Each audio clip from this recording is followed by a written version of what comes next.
நேயர்களுக்கு அன்பு வணக்கம். மீண்டும் உங்களை சந்திப்பதில் மிகுந்த மகிழ்ச்சி. இன்றைக்கு நம்மிடையே மனிதநேய ஜனநாயக கட்சியின் தலைவர் திரு தமிமுன் அன்சாரி அவர்கள் இணைந்திருக்கிறார். வாருங்கள் நேயர்களே, சார்ட்ட பேசலாம். வணக்கம் சார். வாழ்த்துக்கள். வணக்கம் சார். சார், சர்வதேச அரங்கில் ஒரு மிக முக்கியமான நகர்வு வங்கதேச கிளர்ச்சியை பார்க்க முடியுது. ஒரு ஒரு சர்வதேச அரசியலை உற்று நோக்குவோரா அந்த வங்கதேச கிளர்ச்சியை எப்படி சார் பார்க்குறீங்க? சமீப காலமாகவே நமது இந்தியாவுடைய வெளியுறவுத்துறை கொள்கைகளில் சில தோல்விகள் ஏற்படுவதாகவே நான் கருதுகின்றேன். நம்மை சுற்றிலும் இருக்கக்கூடிய அண்டை நாடுகளை நம்மிடமிருந்து சூழலை பயன்படுத்தி பிரித்தாளக்கூடிய வேலைகளை அமெரிக்காவும் சீனாவும் பாகிஸ்தானும் திட்டமிட்டு செய்வதாக நான் கருதுகின்றேன். நமக்கு அண்டை நாடுகளாக இருக்கக்கூடிய நேபாளம் நம்மோடு சுமூகமாக இல்லை. பாகிஸ்தான் எப்போதுமே சுமூகமாக இருந்ததில்லை. மியான்மர் சுமூகமாக இல்லை. இலங்கை சுமூகமாக இல்லை. மாலத்தீவும் அதே நிலைதான்.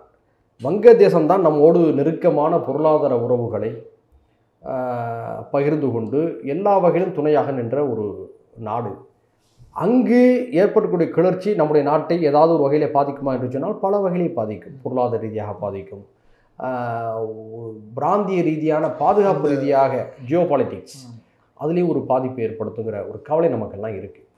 அங்கு ஷேக் ஹசீனா அவர்கள் பொருளாதார ரீதியான வளர்ச்சியில் கவனம் செலுத்தினாங்க. பின்னலாடை தொழில், அது ஆயத்த ஆடைகள் தொழிலில் ஆசியாவிலேயும் மிகப்பெரிய வளர்ச்சியை நோக்கி அது சென்றது. சார்க் நாடுகளில் தனிநபர் வருமானம் அதிகமுள்ள நாடாக பங்களாதேஷ் மாறியது. நம் நாட்டிலிருந்து அங்கு மேல் படிப்புக்கு செல்லக்கூடிய மாணவருடைய எண்ணிக்கையும் உயர்ந்தது.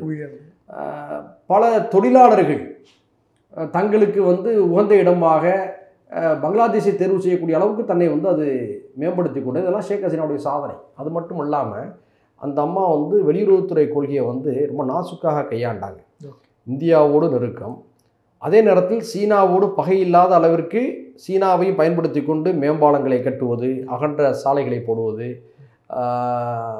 மின் உற்பத்தி நிலையங்களை உருவாக்குவது போன்ற வேலைகளை அந்த அம்மா ரொம்ப சாதுரியமாக கையாண்டாங்க. ரஷ்யாவுக்கு கூட ஒரு இணக்கமான ஒரு போக்கை உருவாக்கி ஒரு அணு உலையை அமைத்துக்கொள்வதற்கான வாய்ப்புகளையும் ரஷ்யாவோடு அவங்க ஏற்படுத்தி கொண்ட முயற்சியில் இருந்தாங்க. இந்த நிலையில் அமெரிக்காவுக்கும் அவர்களுக்கும் இடையில் ஒரு கருத்து வேறுபாடு இருந்தது என்பது உண்மை. இதை அமெரிக்கா மிக சாதுரியமாக பயன்படுத்தி கொண்டு இருக்கிறது என்ற ஒரு குற்றச்சாட்டும் இருக்கிறது. ஆனால் இவற்றையெல்லாம் கடந்து ஜனநாயகத்தை மறுத்தது தான் அந்த அம்மையாருடைய வீழ்ச்சிக்கு காரணம்.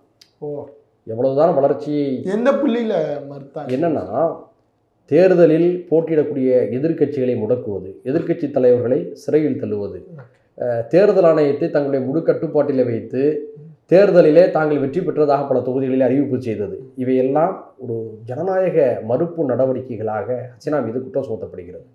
அது மட்டுமல்லாமல் மாணவர்களுடைய உணர்வுகளை அவர் புரிந்து கொள்ளாமல் போனது மிகப்பெரிய தவறு.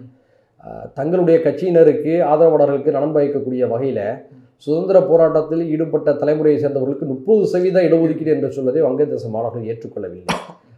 போராடிய அந்த மாணவர்களை தவறான சொல்லாடல்களை பயன்படுத்தி விமர்சித்தது தான் அவருடைய ஆதரவாளர்களை கூட எதிரியின் பக்கம் தள்ளிவிட்டு ஒரு மோசமான சர்வாதிகாரம், மாணவர்களுடைய எழுச்சி மிகு ஜனநாயக உணர்வுகளை புரிந்து கொள்ளாத போக்கு, இவைதான் ஷேக் ஹசீனாவுக்கு வீழ்ச்சியை தந்திருக்கிறது. அது மட்டுமல்லாமல் ஒரு நெறிப்படுத்தப்பட்ட ஒரு மாணவர் கிளர்ச்சியாகவும் நாம் பங்களாதேஷுடைய அந்த கிளர்ச்சியை பார்க்கணும். ஏன்னா உலகம் முழுக்க மாணவர் இயக்கங்கள் நலிவடைந்திருக்கு. ஆனால் பங்களாதேஷில் அது வலிமை பெற்று வருது. பாகுபாடற்ற மாணவர்களுக்கான இயக்கம் என்ற பேரில் ஒரு ஜனநாயகத்தன்மை உள்ள மாணவர்கள் அங்கே ஒருங்கிணைஞ்சிருக்காங்க. இலங்கையில் நடந்த கிளர்ச்சியை, ராஜபக்சேக்கு எதிராக நடந்த கிளர்ச்சியை நம்ம பார்த்தோம். அதை விட ஒரு மேம்பட்ட கிளர்ச்சியாகத்தான் அது இருந்தது. எந்த அளவுக்கு அப்படின்னு சொன்னோம்னா, அந்த மாணவர்கள் மத சார்போ, சாதி சார்போ, பிராந்திய சார்போ இல்லாமல் ஜனநாயகத்தன்மையோடு இந்த போராட்டத்தை வழிநடத்திருக்கிறாங்க. ஆனால் நிறைய இடங்கள்ல தீக்கிரையாக்கப்பட்ட இடங்கள் அப்படி பார்க்குறப்ப அதை எப்படி நம்ம ஜனநாயகத்தன்மையோடு ஒப்பிடுறது? நியாயமான ஒரு கேள்வி. மாணவர்கள் ஒடுங்குபடுத்தப்பட்ட ஒரு ஜனநாயக புரட்சி அங்கே செய்தபோது வன்முறை கும்பல் அங்கே புகுந்து பல கலவரங்களை செய்திருக்கிறது. இது உலகம் முழுக்கவே இது போன்ற புரட்சிகரமான நடவடிக்கைகளில் வன்முறை கும்பல் புகுந்து தங்களுடைய குறுகிய புத்தியை வெளிக்காட்டுவதை நாம் பார்க்கின்றோம். ஏன் அவ்வளவேங்க, மகாத்மா காந்தியடிகள் ஒத்துழையாமை இயக்க போராட்டத்தை அறிவித்தார். அப்போ என்ன நடந்தது? சௌரி சௌராங்கிற இடத்துல காவல் நிலையத்தை தீக்கிரையாக்கி காவலர்கள் கொல்லப்பட்டார்களா இல்லையா? காந்தி நடத்திய அகிம்சை சார்ந்த போராட்டத்திலும் வன்முறையாளர்கள் நுழைந்ததை நாம் பார்க்கின்றோம். வரலாறு நடிகளும் இப்படி தான் நடக்கிறது. அப்படி தான் வங்கதேசத்தில் நடந்த அந்த புரட்சியில் வன்முறை கும்பல் உள்ளே புகுந்து அராஜகங்களை செய்திருக்கிறது. அதாவது அந்த மாணவர்கள் வந்து தங்களுடைய தலைவராக யார் வரணும்னு சொல்லி முகமது யூனுஸ் நோபல் பரிசு பெற்ற அந்த அறிஞரை தான் தேர்ந்தெடுத்திருக்காங்க. அது ஒன்றே போதும் அந்த மாணவர்களுடைய ஜனநாயக பார்வை, பறந்து விரிந்த சிந்தனை எவ்வாறு இருக்கிறது என்பதை வந்து நம்ம புரிந்து கொள்வதற்கு. அந்த மாணவர்கள் கடுமையாக கண்டிக்கிறாங்க, வன்முறை செய்யாதீங்க, போராட்டத்துறை எழுச்சியும் கிளர்ச்சியும் ஜனநாயகத்தின் இருக்கணும்னு சொல்லி தொடர்ந்து கோரிக்கை வைக்கிறாங்க. ஆனால் வன்முறை கும்பல் ஆங்காங்கே வந்து கலவரம் செஞ்சுக்கிட்டு இருக்கு, அரசியல் படுகொலைகள் நடத்துது. இல்லாமல் பன்னாட்டு விருந்தினர்கள் தங்கியிருந்த, பன்னாட்டு பயணிகள் தங்கியிருந்த ஒரு நட்சத்திர விடுதியை கொளுத்திருக்காங்க. பச்சை அராஜகம் அது. இந்த சிலைகளை வந்து அதாவது அவங்கவுங்க நம்பிக்கை. ஆனால் அப்படி உடைத்தல் அராஜகம் செய்வது இந்த விதத்தை ஏற்றுக்கொள்ள முடியாது இல்லையா? உலக பார்வைக்கு அது ஒரு வன்முறை களமாக மாறினது. உலக பார்வையிலிருந்து பங்களாதேஷை அது கொஞ்சம் செப்பரேட் பண்ணிட்டும் அந்த மாணவர்களுடைய அற்புதமான அந்த ஜனநாயக கிளர்ச்சியை இந்த வன்முறை கும்பல் பாதிப்புக்குள்ளாக்கி இருக்கிறது தான் உண்மை. ஆனாலும் கூட காலம் தெளிவுபடுத்தும். அந்த மாணவர்கள் தெளிவாக தானே இருக்கிறாங்க. இன்னும் சொல்ல போனால் வன்முறை கும்பல் அங்கே இருக்கக்கூடிய ஷேக் ஹசீனா கட்சியை சேர்ந்தவர்களெல்லாம் படுகொலை செய்கிறது. அங்கே மத படுகொலை நடக்கலை, அரசியல் படுகொலை நடக்கிறது. நல்லா புரிந்து கொள்ளணும். அரசியல் படுகொலைகள் வேறு, மத படுகொலைகள் என்பது வேறு. சிறுபான்மையினரை பாதுகாக்கணும்னு இந்தியாவினுடைய உள்துறை அமைச்சரும் வெளியுறவுத்துறை அமைச்சரும் சொல்றப்ப நீங்க அதை அரசியல் படுகொலைன்னு சொல்ற விஷயம். அதாவது என்னன்னா, ஷேக் ஹசீனா அவருடைய கட்சியை சேர்ந்தவர் என்பதற்காகவே அங்கே முஸ்லீம்கள் கொல்லப்படுகிறார்கள், அங்குள்ள இந்துக்கள் கொல்லப்படுகிறார்கள். நல்லா புரிந்து கொள்ளணும். ஓகே, முஸ்லீம்கள் தான் கொல்லப்படுறாங்க. அது அரசியல் படுகொலை, அது யாருமே ஏற்றுக்கொள்ளக்கூடாது. ஏன்னா அது ஜாதி படுகொலையாக இருந்தாலும், மத படுகொலையாக இருந்தாலும், அரசியல் படுகொலையாக இருந்தாலும் அது வன்முறை, அதை நம்ம ஏற்க முடியாது. அதே நேரத்தில் நல்லா நீங்கள் புரிந்து கொள்ளணும், இங்கே ஒரு சிலர் வந்து அதை திசை திருப்புறது மாதிரியான சில வேலைகளை பண்ணுறாங்க. நீங்கள் இன்னைக்கு இந்து தமிழ் பத்திரிகையில் வந்த செய்தியை பாருங்கள். வங்கதேசத்தில் 500 ஆண்டு பழமையான கோயிலை பாதுகாக்கும் முஸ்லீம் மாணவர்கள். இது இன்றைய பத்திரிகை செய்தி. Okay okay. வயர் பத்திரிகை பாருங்கள், நெட்டில் போய் பாருங்கள். மிக தெளிவாக பல விஷயங்களை வந்து குறிப்பிடுறாங்க. அதே மாதிரியாக இன்னும் மணிச்சுடங்கிற பத்திரிகையில் வங்கதேசத்தில் கோவில் தேவாலயங்கள் மீது தாக்குதலை தடுக்க இரவெல்லாம் கண்பிடித்து காக்கும் இஸ்லாமியர்கள், உலக அளவில் அனைத்து சமூக ஆர்வலர்களும் பாராட்டு. ஒரு சில வன்முறை கும்பல் ஒரு சில இடங்களில் வன்முறை செய்கிறது. ஆனால் பெரும்பான்மையாக இருக்கக்கூடிய முஸ்லிம்களும் மாணவர் அமைப்புகளும் இந்துக்களுக்கும் சீக்கியர்களுக்கும் கிறிஸ்தவர்களுக்கும் பாதுகாவல் அரணாக இருக்கிறார்கள் என்பதை நாம் பாராட்ட வேண்டுமா அல்லவா? எனவே இந்த விஷயம் நடுநிலையாக புரிந்து கொள்ள வேண்டும். ஒரு சில இடங்கள், இப்போ நாட்டில் சில இடங்களில் வந்து காவி மதவாத கும்பல் சீக்கியர்களை, முஸ்லீம்களை, கிறிஸ்தவர்களை தாக்குறாங்க. அதுக்காக இங்கே இருக்கக்கூடிய எல்லா இந்துக்களும் சேர்ந்து அவங்களெல்லாம் தாக்குறாங்க அர்த்தமாக முடியுமா? அது உண்மையா? இல்லையே. பாபர் மசூதியை 1% குறைவான சிந்தனையாளர் கொண்டவர்கள் போய் இடிச்சு நொறுக்குனாங்க. அது இந்துக்களை போய் இடிச்சு உடைச்சாங்கன்னு சொல்ல முடியுமா? அதே மாதிரி தான் பங்களாதேஷ்லேயும் ஒரு மதவாத கும்பல், எல்லா நாட்டிலையும் மதவாத கும்பல், சாதியவாத கும்பல், இனவாத கும்பல் இருக்கும். அது இந்த கிளர்ச்சியை பயன்படுத்திக்கொண்டு சில வன்முறைகளை இயங்குது, வன்முறைகளை தொடுத்து இருக்கு. அதை நம்ம கண்டிக்கிறோம். அதே நேரத்தில் கலை யதார்த்தம் பொதுமக்கள் சிறுபான்மையினருக்கு ஆதரவாக இருக்கிறார்கள். அங்கே இருக்கக்கூடிய பெரும்பான்மை முஸ்லீம்கள், மாணவர் இயக்கங்கள், இந்து கிறிஸ்தவ சீக்கிய ஆலயங்களை பாதுகாக்கிறார்கள் என்ற செய்தி நமக்கெல்லாம் ஆறுதல் தரக்கூடியது. அதே நேரத்தில் எந்த வடிவத்திலும் வன்முறை தலையெடுக்காமல் செய்யக்கூடிய கடமை புதிய பங்களாதேஷ் அரசாங்க நிர்வாகத்துக்கு இருக்கிறது. பங்களாதேஷுடைய கிளர்ச்சிக்கு கெட்ட பேர் வராமல் பாதுகாக்க வேண்டிய ஒரு முக்கிய பணியாக இதை அவர்கள் கையில் எடுக்க வேண்டும், கருத வேண்டும். கண்டிப்பாக உலக அளவில் பொருளாதாரத்தை, பங்களாதேஷோடைய பொருளாதாரத்தை முன்னாடி கொண்டு போனவங்க ஹசீனா. எந்த இடத்தில் தோற்றார் ஹசீனா? அதாவது சந்தை பொருளாதாரத்தை செயல்படுத்துவதிலே மிகுந்த கவனம் தேவை. குறிப்பாக ஆசிய ஆப்பிரிக்க நாடுகள் இதை கவனமாக கையாள வேண்டும். ஐரோப்பிய நாடுகளிடம், மேலை நாடுகளிடம் இருக்கக்கூடிய அதே சந்தை பொருளாதாரத்தை அதே வடிவத்திலே நமது நாடுகளில் பயன்படுத்துகின்ற பொழுது எதிர்மறை விளைவுகள் ஏற்படும் என்பதற்கு இது உதாரணம். கலப்பு பொருளாதாரத்தை நாம் பரிசீலிக்கலாம். சந்தை பொருளாதாரத்தின் 100% வடிவத்தையுமே ஷேக் ஹசீனா அவர்கள் அங்கே கொண்டு வந்து அமல்படுத்தியது உள்நாட்டு மக்களிடம் ஒரு எரிச்சலை ஏற்படுத்தியிருந்தது. உதாரணத்துக்கு அந்த நாட்டுடைய அந்நிய கையிருப்பு உயர்ந்தது, தொழில்துறை உயர்ந்தது, ஏற்றுமதி உயர்ந்தது. ஆனால் மக்களுடைய வாங்கும் திறன் உயரவில்லை. இந்த அந்த மக்களிடம் ஒரு பெரிய கவலையை ஏற்படுத்தி தந்தது. அதனால தான் வந்து உலக அளவில் இன்றைக்கி வந்து சிங்கப்பூர், மலேசியா, லண்டன், துபாய் போன்ற நாடுகளை பார்த்தீங்கன்னா வங்கதேச தொழிலாளர் எண்ணிக்கை மிக அதிகமாக இருந்ததற்கு அது ஒரு காரணம். இப்படிப்பட்ட நிலையில் பல நல்ல விஷயங்களை ஷேக் ஹசீனா செய்திருந்தாலும் மக்களுடைய வாங்கும் திறனை அவர் அதிகரிக்க செய்யக்கூடிய வழியில் ஈடுபடவில்லை என்ற வருத்தம் அங்கு இருந்தது. அதுவும் இந்த புரட்சியில் ஒரு பெரிய கோபத்தை ஏற்படுத்துவதற்கு மூல காரணமாக இருந்தது. இப்போ இந்த ஹசீனா அவர்கள் வந்து தப்பி இந்தியா வந்திருந்தாங்க, யூகே வேறு நாடுகளுக்கு தப்பி போவதாகவும் செய்திகள் கிடைக்குது. ஆனால் திரும்பவும் நான் வங்கதேசத்துக்கே வருவேன் அப்படின்னு சொல்கிற இந்த முடிவை நீங்கள் எப்படி பார்க்குறீங்க? அவங்கள நம்பிக்கையை வெளிக்காட்டுவதாக நான் கருதுகிறேன். ஏன்னா என்னதான் புலம்பெயர்ந்து சென்றாலும், அகதியாக சென்றாலும், அடைக்கலம் தேடி சென்றாலும், தாயின் மண்ணின் மீது எல்லோருக்குமே ஒரு பிரியம் இருக்கும். அவர் 15 ஆண்டு காலமாக பிரதமராக இருந்திருக்கிறார். அங்கு உள்ள கிளர்ச்சியிலே அவர் பாதிக்கப்பட்டு வெளியேறியிருக்கிறார். அதே நேரத்தில் தன்னுடைய கட்சியினரையும், தன் ஆதரவாளர்களையும், தன் நாட்டையும் அவர் நேசிக்கிறார் என்று தான் நான் இதை பார்க்குறேன். வேறு இதை நான் வந்து மூணாவது பறையாக பார்க்கல, பாசிட்டிவாக தான் நான் இதை பார்க்குறேன். அதே நேரத்தில் நம் நாடு இதில் மிக கவனமாக கையாள வேண்டும். பங்களாதேஷில் வந்து ஷேக் ஹசீனாவின் மீது கடுமையான கோபம் மக்களிடம் இருக்குது. இந்த நேரத்தில் இந்த அம்மையாரை பாதுகாக்கக்கூடிய வேலைகளை நாம் செய்வது ஒரு ஜனநாயக கடமையாக இருந்தாலும் கூட பங்களாதேஷ் மக்களுடைய கோபத்தை எதிர்கொள்ளக்கூடிய வேலையில் நாம் செய்துவிடக்கூடாது. மிகுந்த நுட்பத்தோடு கையாளணும். ஏன்னா இந்த பங்களாதேஷ் புரட்சியை வந்து அமெரிக்கா, சீனா, பாகிஸ்தான் மூன்றுமே சரியாக பயன்படுத்தி கொள்ள துடிக்கிறது. மிக முக்கியமான காரணம் இந்தியாவுக்கு நெருக்கடி தர வேண்டும். ஏன்னா இந்தியாவும் பங்களாதேஷும் 54 நதிகளை பகிர்ந்து கொள்கிறது. 4090 கிலோமீட்டர் எல்லைகளை வந்து பகிர்ந்து கொள்ளக்கூடிய ஒரு நாடாக பங்களாதேஷ் இருந்து கொண்டிருக்கிறது. ஆக நமக்கு இலங்கையை ஏற்கனவே நாம் வந்து முழுமையான கட்டுப்பாட்டில் கொண்டு வரலை. அது வந்து சீன சார்போடும் மெல்லிய அமெரிக்க சார்போடும் இருக்குது. இந்திய பெருங்கடலில் வந்து மாலத்தீவும் வந்து நம்மை பயன்படுத்திக் கொள்கிறதே தவிர நமக்கு விசுவாசமாக இருக்கிறதா என்றால் இல்லை, நம்பிக்கையாக சொல்ல முடியாது. மியான்மர் எப்போதுமே சீன சார்பு தான். நேபாளம் அது ஒரு கம்யூனிஸ்ட் அரசாங்கமாக மாதிரி அது சீனாவுக்கு தான் அதிகமான நெருக்கத்தை பாராட்டுகிறது. இந்தியாவுடைய எல்லைகளையும் தங்களுடைய நேபாளத்துடைய எல்லையாக குறிப்பிட்டு அது ரூபாய் நோட்டில் அச்சிடப் போகிறோம் என்று சொல்லியிருக்கிறது நேபாளம். பாகிஸ்தான் நம்ம ஏற்கனவே சொன்ன விஷயம்தான், அது எப்போதுமே நமக்கு எதிரான ஒரு நாடாக தான் இருக்குது.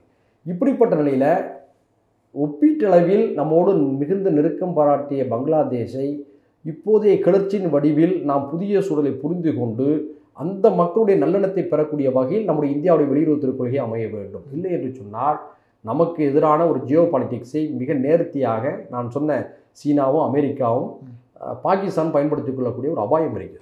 கண்டிப்பாக சார். அந்த ஸ்பெசிஃபிக்காக அந்த வெளியுறவு கொள்கையில் எந்தெந்த மாதிரியான மாற்றங்கள் தேவைப்படுதா நீங்கள் நினைக்கிறீங்க சார்? அதாவது நாம் வந்து ஊடகத்திலிருந்து வாதிக்கிறோம்.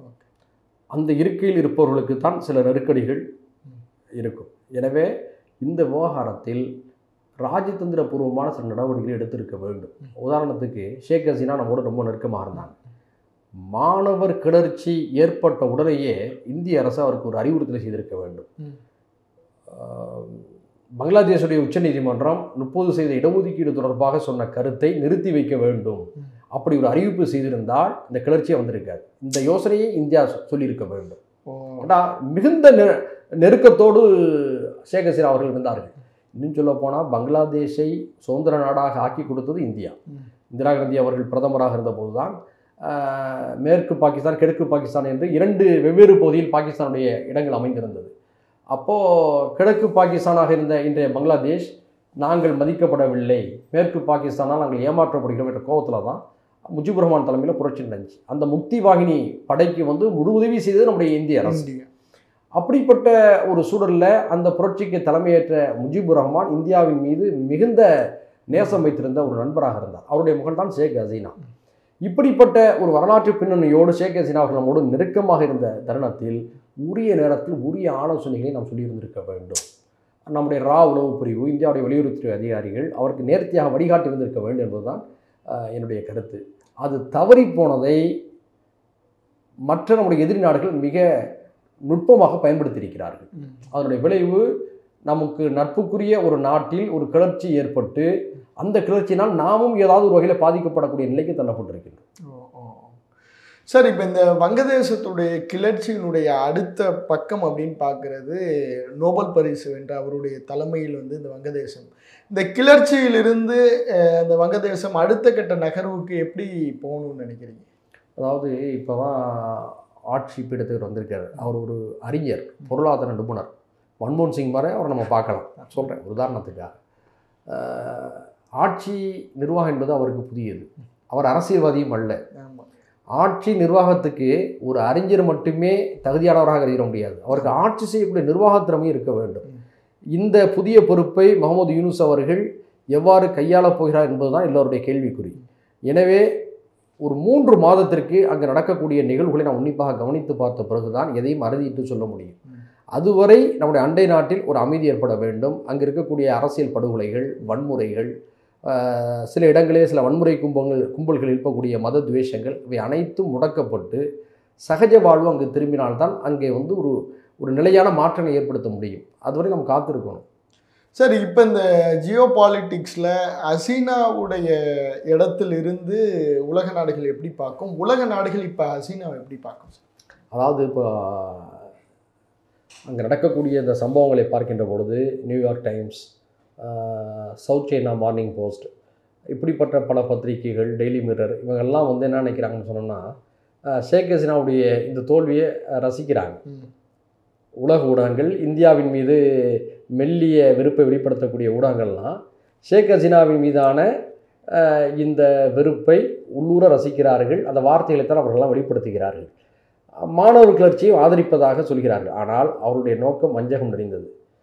ஆசிய நாடுகள் முன்னேறுவதை மேல நாடுகள் எப்போதுமே விரும்புவதில்லை. அதுவும் இந்தியாவுக்கு நெருக்கமாக இருந்த பங்களாதேஷ் சீரழிய வேண்டும் என்பதில் சீனாவுக்கும் அமெரிக்காவுக்கும் பாகிஸ்தானுக்கும் மொத்த விருப்பமும் இருக்கிறது. அவர்களெல்லாம் பங்களாதேஷ் மாணவருடைய புரட்சியை மக்கள் புரட்சியாக தான் பார்க்கிறார்கள், எழுதுகிறார்கள். ஆனால் நாம் இந்த விஷயத்தை நடுநிலையோடு அணுக வேண்டிய ஒரு நெருக்கடியில் இருந்துக்கிட்டு இருக்கோம். ஏன்னு சொன்னால் பங்களாதேஷ் மக்களை நாம் பகைத்து விடக்கூடாது. அது பாகிஸ்தான், சீனா, அமெரிக்காவுக்கு ஆதரவாக போய் முடிந்து விடக்கூடாது என்ற அக்கறையில் தான் நாம் இதை பார்க்கின்றோம். சார், கண்டிப்பாக இந்த கிளர்ச்சிக்கு பின்னால் ஒரு ப்ரோ பாகிஸ்தான், ஒரு ப்ரோ அமெரிக்கா, ஒரு ப்ரோ சைனா மைண்டு வந்து அந்த மக்கள்கிட்ட உழவுவதாக நமக்கு நிறைய செய்திகள்லாம் வருது. இந்த மாற்றம் வந்து இந்தியாவிற்கும் பங்களாதேஷுக்குமான ஒரு உறவில் ஒரு பெரிய விரிசலை நோக்கி நகர்த்துமா?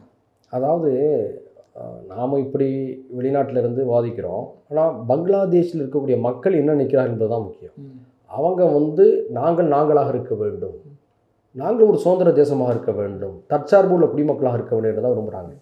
குறிப்பாக பங்களாதேஷில் பல மாற்றங்களுக்கு மாணவர் புரட்சியே காரணமாக இருந்திருக்கிறது. அந்த மாணவர் புரட்சியில் ஈடுபட்ட தலைவர்கள் அத்தனை பேரும் மிகுந்த முதிர்ச்சி பெற்றவர்களாக இருக்கிறார்கள். அவர்கள் வந்து இந்திய சார்பை விரும்பவில்லை, சீன சார்பை விரும்பவில்லை, அமெரிக்க சார்பையும் விரும்பவில்லை. நாம் அதை வந்து கொச்சைப்படுத்திடக்கூடாது அந்த எழுச்சியை. அவங்க வந்து எங்களுடைய வேலை வாய்ப்பு உறுதிப்படுத்தப்பட வேண்டும், எங்களுடைய இடஒதுக்கீடு பாதுகாக்கப்பட வேண்டும், எங்கள் நாடு ஒற்றுமையோடு இருக்க வேண்டும், மதச்சார்பற்ற நாடாக இருக்க வேண்டும் என்ற பார்வையோடு நகர்கிறார்கள். எனவே இதை நாம் வந்து ஒரு வட்டத்தில் வைத்து பார்த்துவிட முடியாது. இன்னும் சொல்ல போனால் அடுத்த 3 மாதங்களில் அங்கு நடைபெறக்கூடிய நிகழ்வுகளை வைத்து தான் சில விஷயங்களை நாம் இறுதியாக சொல்ல முடியும். இப்போதும் ஒரு பார்வையாளராக தான் எல்லாத்தையும் நம்ம கூர்ந்து கவனிக்க முடியும். நிகழ்வுகள் அப்படி தானே இருக்குது. இந்த ஒரு நோபல் பரிசு பெற்றிருக்கிற அந்த முகமது அவருடைய முடிவுகளில் தான் இந்த அடுத்த வர நாட்கள் தான் இந்த வங்கதேசம் எப்படி பயணிக்குது அப்படிங்கிறத நம்மளால் புரிஞ்சிக்க முடியும். இந்தியாவுடைய பார்வை, அதாவது இப்போ ஹசீனாவுக்கு அவங்களால அடைக்கலம் தராமையும் இருக்க முடியல, அந்த வேண்ட விருப்பான அந்த நிலையை நம்மளால் புரிஞ்சு, தர்மசங்கடமான நிலை இருக்கு, ஒரு தர்மசங்கடமான நிலை உலக அரசியல் பார்வையில். இந்தியா எப்படி இனிமேல் வங்கதேசத்தை பார்க்கும்னு நினைக்கிறீங்க? அது நம்முடைய அமைச்சரவையில் வந்து அன்னைக்கு பேசியிருக்கிறாங்க, அனைத்து கட்சி கூட்டத்தையும் நடத்தியிருக்கிறாங்க. பங்களாதேஷுடைய நட்புறவு நமக்கு மிக முக்கியம். பங்களாதேஷை நம்ம பகைச்சிட்டோம்னா நான் ஏற்கனவே சொன்னது போட்டு இந்த 3 நாடுகள் சீனா, அமெரிக்கா, பாகிஸ்தான் அதை பயன்படுத்தி நமக்கு தொல்லை தரக்கூடும். எனவே அங்கே இருக்கக்கூடிய புதிய அரசோடு நம்ம சுமூகமான ஒரு உறவை ஏற்படுத்த வேண்டும். பங்களாதேஷ் மக்களுடைய அபிலாஷைகளுக்கு, விருப்பங்களுக்கு நாம் ஆதரவாக இருக்கிறோம் என்ற எண்ணத்தை நாம் வெளிப்படுத்த வேண்டும். அதுதான் நமக்கு நல்லது. அதே சமயத்தில் ஷேக் ஹசீனாவை வந்து அடைக்கலம் தேடி வந்தவனை வந்து நம்ம துரத்தி விட முடியாது. அது நம்ம நாட்டுடைய பண்பு அல்ல. ஏற்கனவே திபெத்திலிருந்து தலாய் லாமா அவர்கள் தப்பி வந்தபோது நேரு அவர்கள் அடைக்கலம் கொடுத்தார். இன்று வரை நாம் தலாய் லாமா அவர்களுக்கு அடைக்கலம் கொடுத்து கொண்டு தான் இருக்கின்றோம். அது நம்முடைய நாட்டுடைய பாரம்பரியமான பண்பும் கூட. எனவே ஷேக் ஹசீனாவின் மீதான பார்வை நமக்கு எப்படி இருக்கிறது என்பது முக்கியமல்ல, நம்மை தேடி நாடி வந்தவருக்கு அடைக்கலம் கொடுப்பது நம்முடைய ஒரு பண்பாக இதுவரை இருந்து வருகிறது. அந்த அடிப்படையில் இதை வந்து இந்தியா ரொம்ப கவனமாக கையாள வேண்டும் என்பதுதான் நம்முடைய விருப்பம். கண்டிப்பாக சார். இப்போ அங்கேயும் எப்படின்னா பெரும்பான்மை வெர்சஸ் சிறுபான்மை அப்படிங்கிற ஒரு பார்வையை வந்து எல்லா ஊடகங்களும் பெரிய அளவில் காட்டுது. இஸ்லாமியர்களுக்கும் அங்கே இருக்கிற சிறுபான்மையினர் மக்களுக்கும் நீங்கள் நிறைய எடுத்துக்காட்டுகள் சொன்னீங்க. இதை வந்து இஸ்லாமியர்கள் எப்படி அணுகணும்னு நினைக்கிறீங்க? மிக நுட்பமாக இது கையாள வேண்டிய விஷயம். ஒன்று புரிந்து கொள்ளுங்க, சிறுபான்மையினர் நலன் என்பது இந்தியாவில் முஸ்லீம்களையும் கிறிஸ்தவர்களையும் சீக்கியர்களையும் பாதுகாப்பது. பாகிஸ்தானில் இந்துக்களையும் கிறிஸ்தவர்களையும் பாதுகாப்பு. பாதுகாப்பு. அதே போன்றுதான் இலங்கையில் ஈழத்தமிழர்களையும் அங்குள்ள முஸ்லீம்களையும் பாதுகாப்பது. அப்படிதான் பங்களாதேஷில் சீக்கியர்களையும் கிறிஸ்தவர்களையும் இந்துக்களையும் பாதுகாப்பது. உலகம் முழுக்க இருக்கக்கூடிய சிறுபான்மை மக்கள் நிம்மதியாக இருந்தால்தான் அந்தந்த நாடுகளில் ஜனநாயகம் செழிப்படையும். மாறாக பெரும்பான்மைவாதம் தலை தூக்கி மதவாத சிந்தனைகள் பெருகி சிறுபான்மையினருக்கு எதிரான நடவடிக்கைகள் தொடருமேயானால் அது அந்த நாட்டை நாசப்படுத்திவிடும். எனவே பங்களாதேஷ் எழுச்சிகரமான எதிர்காலத்தை நோக்கி செல்ல வேண்டும் என்று சொன்னால் அங்கு மதவாதம் எந்த விதத்திலும் தலை தூக்கிவிடக்கூடாது. அந்தந்த மக்கள் அந்தந்த நம்பிக்கையோடு அந்தந்த கலாச்சாரத்தோடு வாழ வேண்டும். வேற்றுமையில் ஒற்றுமை என்ற பண்பாட்டை நாம் பேசுகிறது போல் பங்களாதேஷ் மக்களும் அதை பின்பற்ற வேண்டும். மதவாத சக்திகள் எந்த விதத்திலும் தலையெடுத்துவதற்கு, அது பெரும்பான்மை மதவாதமோ சிறுபான்மை மதவாதமோ, பங்களாதேஷ் மக்கள் அனுமதி கொடுத்து விடக்கூடாது. அவர்களுக்கு மீண்டும் நாம் சொல்ல விரும்புவது, அங்கு இருக்கக்கூடிய இந்துக்கள், இந்தியாவில் இருக்கக்கூடிய முஸ்லீம்கள், கிறிஸ்தவர்கள், சீக்கியர்கள் எப்படி இருக்கிறார்களோ அந்த மனநிலையில் தான் இருக்கிறார்கள். அதாவது எங்கள் நாடு பங்களாதேஷ் என்று சொல்கிறார்கள், எங்களை விரட்டி விட்டால் நாங்கள் பங்களாதேஷை விட்டு செல்ல மாட்டோம் என்று சொல்கிறார்கள். அப்படிப்பட்ட இந்துக்களை தாயன்போடு அரவணைக்கக்கூடிய கடமை பெரும்பான்மை முஸ்லீம்களுக்கு இருக்கிறது. நல்ல வேளையாக இது பல செய்திகள், இப்படிப்பட்ட பாசிட்டிவான செய்திகள் வரும்போது நமக்கு அதெல்லாம் ஆறுதலாக இருக்குது. அதே நேரத்தில் இந்தியாவில் இருக்கக்கூடிய வகுப்புவாத சக்திகள் சின்ன சின்ன சம்பவங்களெல்லாம் பெரிதாக்கி உண்மைக்கு மாறாக பங்களாதேஷில் கூட எல்லா மக்களும் அங்குள்ள சிறுபான்மையினருக்கு எதிராக இருப்பது போன்ற தோற்றத்தை உருவாக்குகிறார்கள். அது குறிப்பாக வட இந்திய ஊடகங்கள், நல்லா புரிஞ்சுக்கணும், தென்னிந்திய ஊடகங்கள் அல்ல. அது நல்ல வேளையாக வலைதளங்கள் மூலமாக பொதுமக்களை முறியடிக்கிறார்கள். இப்போ நான் சொன்னேன்ல, இன்றைக்கி வந்த இந்து தமிழ் செய்தி, மணிச்சுடர் பத்திரிகையில் வந்த செய்தி, இதெல்லாம் பார்க்கின்ற போது ஒரு மனநிறைவு இருக்குது. பங்களாதேஷ் மீது நமக்கு நம்பிக்கை இருக்குது. இன்னும் சொல்லப்போனால் பங்களாதேஷ் மக்கள் என்றைக்குமே மதவாதத்தை அவங்க ஊக்குவிச்சது. அவங்க கல்கத்தாவையும் தங்களுடைய ஊராக தான் பார்க்கிறார்கள். நீங்கள் கல்கத்தாவில் உள்ளவங்கள டாக்காவை பற்றி பேசும்போது உயர்வாக தான் பேசுகிறான், டாக்காவில் உள்ளவங்க கல்கத்தாவை பற்றி உயர்வாக பேசுகிறான். வங்காளிங்கிற அடிப்படையில் மொழி உணர்வோடு அவர் ஒருங்கிணைந்திருக்கிறாங்க. பங்களாதேஷில் டாக்காவில் அச்சடிக்கப்படக்கூடிய பத்திரிகைகள் தினமும் விமானத்தில் இதுக்கு வருகிறது, கொல்கத்தாவில் அச்சடிக்கக்கூடிய பத்திரிகைகள், பங்களா பத்திரிகைகள் டாக்காவுக்கு செல்கிறது. அந்த அளவுக்கு அந்த மக்கள்கிட்ட மொழி ஒரு சௌரத்துவத்தை எங்கே ஏற்படுத்தியிருக்கு. அதனால் நம்ம அச்சம் கொள்ள வேண்டிய அவசியம் இல்லை. அதே நேரத்தில் ஓரிரு சம்பவங்கள் நடப்பது கவலைக்குரியதாக இருக்கிறது. அதை முற்றாக துடைக்க வேண்டிய கடமை பங்களாதேஷில் இருக்கக்கூடிய முஸ்லீம் பெரும்பான்மை சமூக தலைவர்களுக்கும் சமூக ஆளுமைகளுக்கும் இருக்கிறது. அதை நாம் வலியுறுத்துகின்றோம். கண்டிப்பாக சார், உங்களுடைய இந்த நேரத்திற்கும் வாய்ப்பிற்கும் நெஞ்சார்ந்த நன்றிகள் சார். மகிழ்ச்சி, நன்றி, வாழ்த்துக்கள்.